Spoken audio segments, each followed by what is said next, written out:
GLADTRAD number 7. I'm here in the Loop of Chicago at the Russian Tea Home with Oaks and Julie Spalding. Welcome to GLADTRAD number 7. Thank you. We're glad to be here. Usually on these podcasts, we just kind of tell people's conversion stories, and so I think what we'll do is just jump in. What we're actually going to do on this is kind of a double podcast with two families from St. John Cantius here in Chicago, and neither of these families were actually Catholic, and both converted from some very interesting backgrounds, and now they go to the Latin Mass. I think we're going to jump in maybe with Oaks' conversion. He's the guy who runs the website that probably a lot of listeners read, Mahoun's Paradise. We'll get to why he named it that a little bit later, but I think we'll listen to just his life story and his wife's conversion story. Oaks, you want to jump in? Thank you, Father.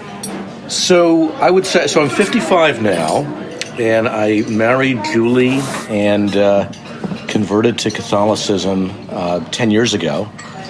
So I converted, and then we got married a month later, I guess. So I would say I was raised officially an Episcopalian, but we didn't attend church. We did celebrate Christmas and so on, of course, but it was a fairly non-religious upbringing. I think it was a good upbringing in many ways, but not explicitly religious. I'd always been attracted to Christianity, I think first perhaps through reading C.S. Lewis, and then moving on from that to Tolkien and Chesterton and Belloc and some of the Catholics. So I would say for many years I intellectually was very attracted, but me being me, part of my life story is being lazy in pretty much everything. I just never quite got the gumption to actually do anything about it, more than just thinking about How old were you when you first broke open some C.S. Lewis books? Oh, I think Narnia was probably the first novel-length books I ever read, so 6 or 7 whenever I learned to read. But how about mere Christianity? I'd say maybe in my late teens. I lived in England for a couple of years, so I kind of soaked up that whole thing. I kind of wanted to be one of those guys, the Inklings. So the Inklings, right? It wasn't all about Christianity. I think it was partly almost an affectation. You ever been to the Eagle and the Child? What's that place called? The Eagle and Child. I think so, yeah. It's a pub the Inklings used to drink at. That's right. So I was kind of into that whole thing, but again, quite lazy, and just let it kind of ride for many years. So I was in my early 40s and met my now wife, Julie, online, not on a dating site, but actually on a site for book lovers. We both love books. And at lunch you told me you had how many books? I checked it. We think we're going to have about 20,000 once our collection is unboxed. Awesome. So we met, and we didn't know each other in person for, I'd say maybe we met in person a year and a half after we met, something like that. Yes. But fairly quickly, before we'd even met, it was clear to me that Julie was not a Catholic. She was raised in an evangelical Protestant background. But it was clear to me that she was a good Christian, good non-Catholic Christian. Her parents were good Christians. Mother was a great Christian. And it was inspiring to me that you could have this Christian life and it would work out so well. I felt I felt daunted by this. And when I started to think that we might, spend our lives together, I thought maybe this was it. I should try to come up to her level. That's in some way, and honor her and her parents. And then, of course, the question is, okay, so you become a Christian, you believe that Jesus really did rise from the dead. Then what? What kind of Christian should you be? How do you decide? Do you just kind of look around and pick the one you like best? Fairly quickly, and from the reading I did, it became clear to me that, yes, he rose from the dead, but he also founded a church. What is that church? And it was fairly clear to me that it was the Catholic Church. So what was your proof of that? Or evidence? Well, I'd say two things. I'd say what was written in the Bible, but also just historically, what's the one church that's been there for 2,000 years? The Catholic Church. And, relatively unchanging. And also tolerating all sorts of bad people, and so on and so forth. Belloc's argument. Can you summarize Belloc's argument? Because I think people need that apologetic these days. I can try. I think people would say, well, how can the Catholic Church be true if it's had so many bad people, even bad popes? I'm not talking about Francis, but some of the Borgia popes, some of the very hedonistic popes, and so on. There's a lot of truth to that. And Bellick's comeback was how can the church not be true if it's had so many bad people at the top and close to the top, and still basically been the longest surviving human institution in all of human history. That's right. And that argument makes sense to me. So, that was the sort of the intellectual argument for Catholicism, not smells and bells or any particular, preference for cassocks or anything like that. Right. But in the meantime, I was going around to different Catholic masses in Chicago, alone, because Julie wasn't with me yet, of course. And, to be honest with you, they were all letdowns. I don't mean that to sound irreverent, I guess it probably does, but it wasn't what I thought it would be.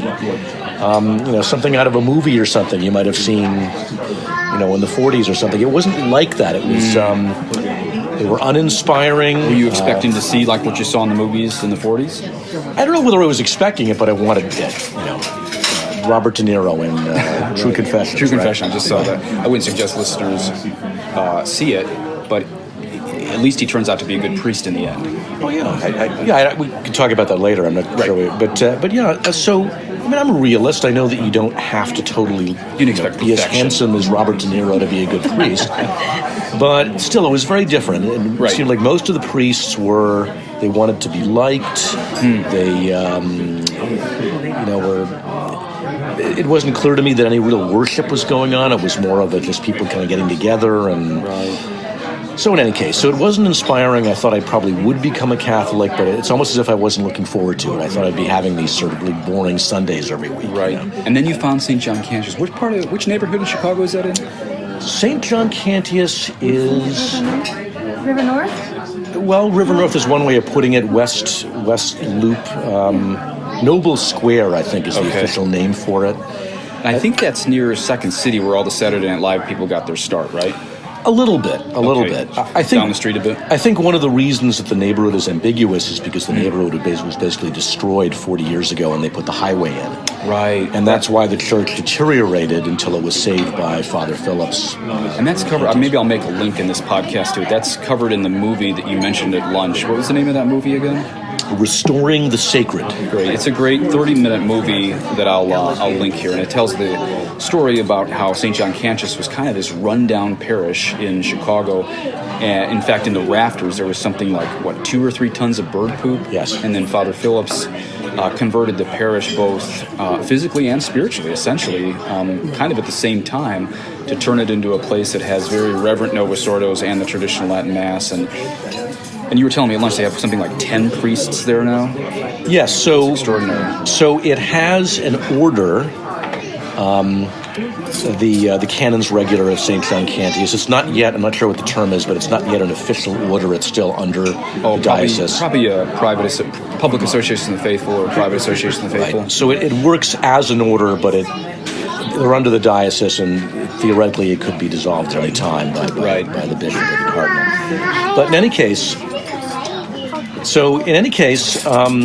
the first time I went to Mass at Cantius, I was literally blown away. It was exactly what it clicked immediately. And as I was telling you before the broadcast, there were many things, but I think the most obvious one was all the priests were facing the altar. And as you know, at Cantius, they do different masses. There's both a regular TLM, a high TLM, but also a Novus Ordo Mass in Latin. They do a regular Novus Ordo in English, and they also do a low TLM in Latin, of course. What'd you tell me at lunch? Was it a ship or an army? How did you see the priest with his back to everybody? Right. So I couldn't tell you which Mass it was, but at all the Masses, they face the altar, which I'd never seen before. And I thought of it as I was in an army along with all the other parishioners, and the priests were leading that army. They were the generals. Awesome. And then you had various... I didn't even know what they were, altar boys or deacons or other priests or whatever they were. You didn't know at the point. I didn't even know. I can't even remember whether it was a TLM or in Latin or whatever. Sure. I just remember the way it looked. And it just clicked. I felt like I was part of something great. Yeah. And that was it. And then in terms of my actual conversion, so I attended Cantius, I would say maybe for a year or so before I signed up for for catechism class. You wanted to make sure it was the real deal. Well, no, I was just lazy, basically. And my actual conversion was based on laziness as well. I was training for the Chicago Marathon, and I was doing one of my 20-mile training runs for it. That doesn't sound lazy. Well, but I made it lazy. And the way I made it lazy was occasionally when I ran a 20-mile run, I'd actually stop in the middle. The problem is if you do that, you have to either walk back with your tail between your legs 10 miles. Right. Or take a cab back and argue for how you're going to get the money by going up to your apartment. So this time I decided, okay, I really want to end this run at 15 miles. I really do. How can I get out of this? And the answer was John Cantius was right there. And I thought to myself, this is the day I'll become a Catholic. And so I ran to St. John Canty's, made the detour of 300 yards or whatever it was. All the doors were locked, which was unexpected. I thought they would welcome me. The flowers would be strewn. I'm finally doing red this. carpet rolled out for the Protestant. Instead, it was God saying, not so easy, Spalding. Don't think you're so great. And I saw these guys dressed in black, and it looked like they were moving furniture in and out one of the side doors. And I thought they might be associated with the church. I didn't think they were priests. They were just dressed in black, maybe brothers or something. I went up to one of them, the tallest, and I said, do you know, I was very nervous, where can I find a priest? And of course, I was wearing my running singlets and all that. And he looked at me from his tallness and said, I'm a priest. And I said, oh. And then I was on the spot. And I said, well, and he said, what are you doing in your running singlets? What are you doing here? And I said, well, I was running 20 miles, but I cut it short because I want to become a Catholic. And the first thing he said was, you wimp.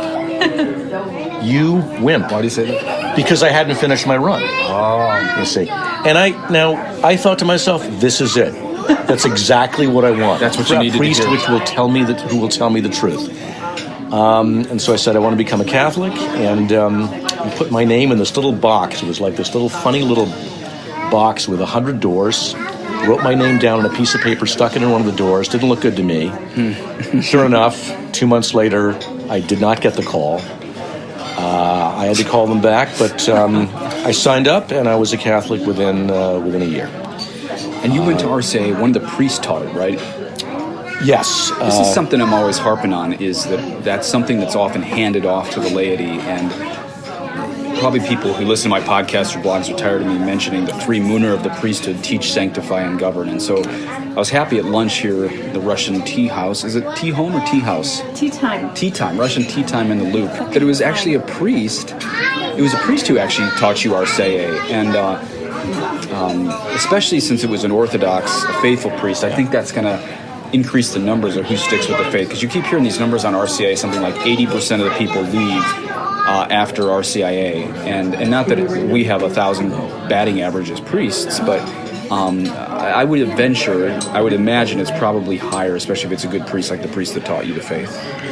I think that's true. Now, obviously, if there's only one priest in a parish, you can't do everything. So, of course, there may be the need to have it taught by a layperson. But at Cantius, as we were saying, there are basically 9 or 10 priests in the church, which is great. Yeah. And among other things, it allows that. What were your texts for RCIA?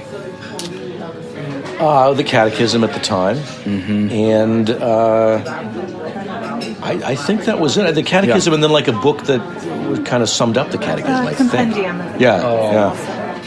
Were there any, Julie? Did you take RCA with him? I visited a couple of his classes when he was converting. I'd come into Chicago and visit, and I attended one or two. I'm sorry, you were a Catholic or not? I was not Catholic. Okay. So he swam the Tiber before you did? Yes. Okay. Yes. And was very, very instrumental, obviously, in my eventually choosing to do the same. But I got to visit as a Protestant in his classes a few times. And I'm sorry, you were married yet or not? We were not married. No.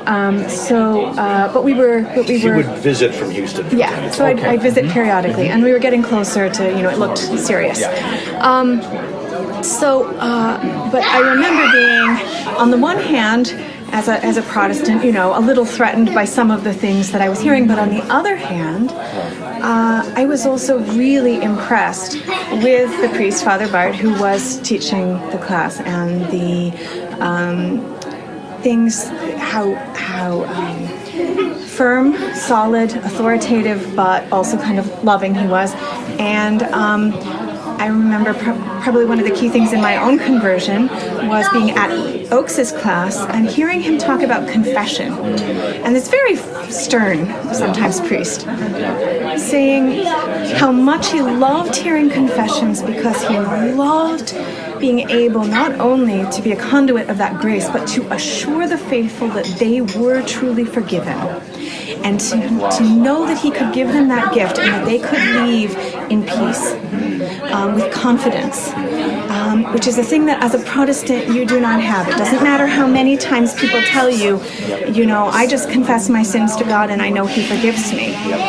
You never do feel the same certainty, confidence, and assurance that you have when you live the confessional. And seeing the beauty of that and how much he loved performing that office was something that was absolutely pivotal, changing my own heart. But I definitely think he did an amazing job of, I've seen other people talk about RCIA and what they were or weren't taught. He made sure we knew what we were signing up for. We knew what we were committed to for the rest of our lives. We knew what it meant. And it was a wonderful preparation. Awesome. And one of the things I've noticed is a lot of times confession and Mary are these two hooks for Protestants. It's either a make it or break it. It's either like the humps they don't get over or actually that which launches them into the Catholicism. And there was a woman on a radio show once and she was explaining that she was a Protestant, became Catholic, and her Protestant friends asked her once, well, what's your favorite sacrament? And she said confession. And I was surprised to hear that her friends were surprised, because I love confession, both either side of the screen, but I was surprised to hear that her friends were surprised. But then I thought about it, I thought, well, that makes sense, because for a Protestant who's been, quote unquote, confessing your sins to God your whole life, that's got to be pretty daunting. But she said, her answer was really interesting. She said, because when I go to confession, her friend said, why is confession your favorite? And she said, because after I leave the confessional, I know Satan has no more accusations in my life. Yes. It's a very interesting answer. And the old way of going to confession, you would start your confession with, I accuse myself of the following sins. And I still encourage people to do that, because even though people say, well, that sounds mean and legalistic, well, if you do the accusing, then when you leave, Satan has no more accusations because you said them all. And I think you're right. When the priest actually says, I absolve you from your sins in the name of the Father and the Son and the Holy Spirit, you're not wondering anymore. When I worked in campus ministry in the South, before I was a priest, I met a Baptist, and he would make the altar call to give his life to Jesus at his Baptist church every Sunday, but then like every weekend, Friday or Saturday, he'd fall into the same sin. And he said to me, well, every time I bring this to my Baptist pastor, he says, well, then your last altar call wasn't for real. And he looked at me very forlorn and he said something along these lines, I don't know when I'm going to make a real altar call. I don't know when I'm actually going to give my life to Christ the right way. Where we Catholics have this assurance that, yes, we have given our lives to Christ, we've given our lives to the church, but if we commit a mortal sin, even though we lose the friendship of God, we do not lose his presence. And when we go to confession and the priest says, I absolve you from your sins, then we have that absolute assurance that even if I didn't have all the love of God in my heart when I said that, the church officially teaches attrition is sufficient. Contrition's better, but attrition is sufficient for a good confession. So I love that that was what could have been something to push you guys away became actually a real attraction. Yeah, I think paired with that is the idea, the Catholic view of conversion as an ongoing process, and that we can, by always with the grace of God, but also by our own actions and also by specific things recommended by the church to do, so that you don't have to kind of wonder and guess and have some inspiration from God directly all the time, hear directly, that you can choose to live in ways that will help you to draw closer and closer to God, to honor him, to mirror his life more and more perfectly over time. It isn't something that has to absolutely happen magically all of a sudden when you say certain words and everything is changed forever.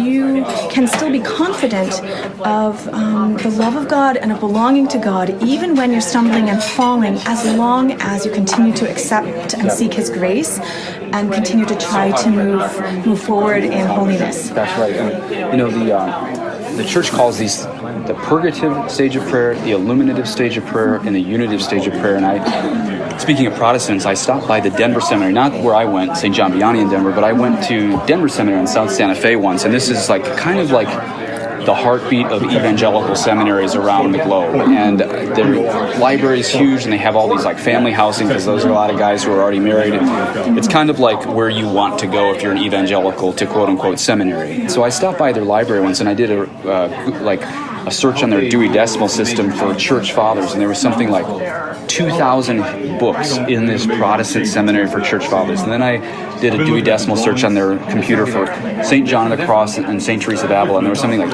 300 books there. And that was the moment I realized the Protestants are tired of the, once saved, always saved theology. They want to go deeper in what the Catholic Church calls ascetical theology. Now, I don't think that's very possible without the sacraments, but it shows their hunger, at least in all of that. Anything either of you guys want to add? Maybe when you first read the Catechism for the first time, anything that struck you besides confession that was wow, this must be the truth? I would say for me, it was really a lot of it was the approach to a lot of different things, like again how grace and works interact, all the teachings on marriage, family life, children, birth control, all these things were. They had such balance. There was a rigor and a challenge, but also it was very humane. That's a great way to put it. And I was just stunned by how wise and balanced and appropriately ordered to God, and yet to human realities, things were in comparison to the Bible-based, only my own interpretation, what I personally think is right of it, and the way that you can enter into so much self-deception and be pulled different ways and not even know.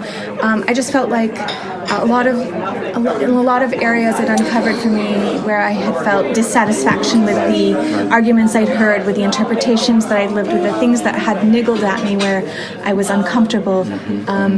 I just thought it was such a beautiful balance of using our intellect for God to understand what He's calling us to with true devotion. So more than those were major areas, but most of all, it was the basic way of living. Catholicism reminds me of like a giant jigsaw puzzle where all these pieces that you thought didn't work together works together. Yes. The sinlessness of the Blessed Virgin Mary tied to the Church's teaching on marriage and children, and of course Mary and Joseph didn't have a normal marriage, so you'd say, well, what does that have to do with it? They're both virgins their whole life, and the Church's teaching. But then when you start to understand the sanctity of marriage, and then the supreme sanctity of celibacy, and then the super supreme sanctity of Mary and Joseph, then you start to see, these aren't detached issues at all. This all fits together as one single beautiful organic. Everyone's kind of favorite earth term now, organic, but it really is so organic how everything works together. No, I agree with that, and I think Julie said to me as well, that's my son Crispin. Named after the Franciscan? Franciscan? Crispin and Crispinian, I don't. Oh, from the early church. Okay. It's around 300. Okay. But I would say too. I mean, if you're interested in a lifelong experience of learning, you can never get to the bottom of the Catholic faith. Because the riches of it continue to, and not in a daunting way, but in a way that's continually interesting. That was one almost sort of surprise for me. But a good surprise.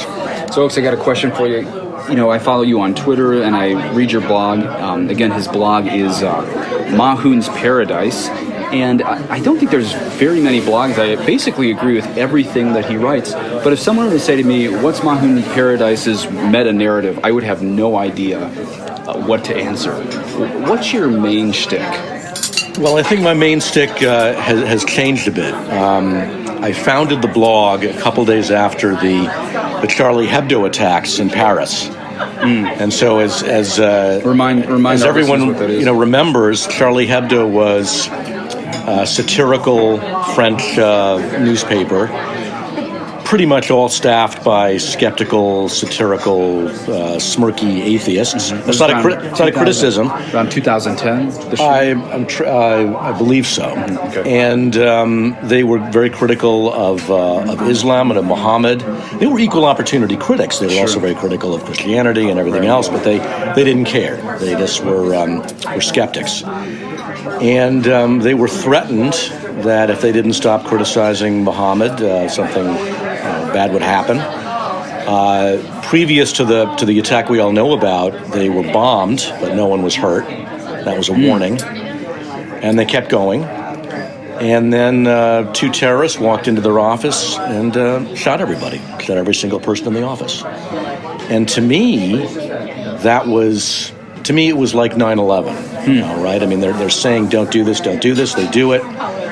Muslim terrorists walk in and shoot everybody. And why aren't we just completely up in arms about this? Some people were, but most people weren't. In fact, there were Catholics who seemed to me to be almost against Charlie Hebdo because they were very critical of religion and so on. I just thought it was awful. So I founded the blog not as a Catholic blog, but as, to be honest, an anti-Islam blog. Kind of stick it to him for threatening us all, huh? That's right. Put Muhammad's face right out there. Mahound, which is a sort of antique term that Chesterton used for Muhammad, put it right there.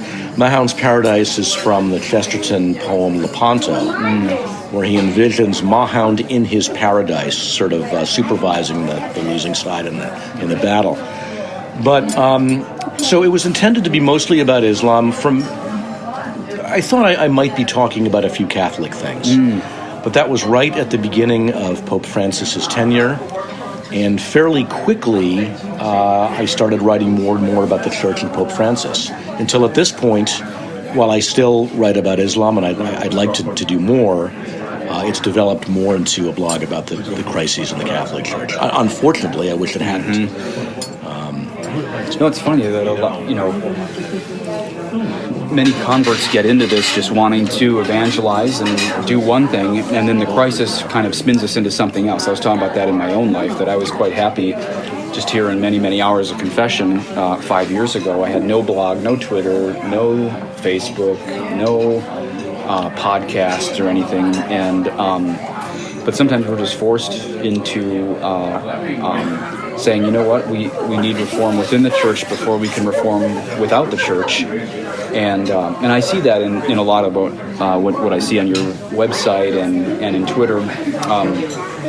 But you've also sort of turned into a watchdog. We won't name any specific people, but I think that you also became a watchdog to defend good priests.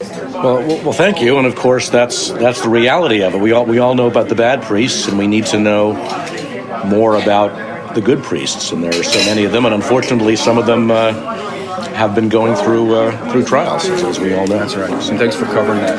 Thank you for joining us on GLADTRAD number 7 at Padre Peregrino here in the Loop in Chicago. God bless you all. Where'd you get 'em? Your gal, she loves you. She thinks you're nice. She claims you got everything to take you to paradise. Ain't that a killer? She likes your loving. She likes your ring.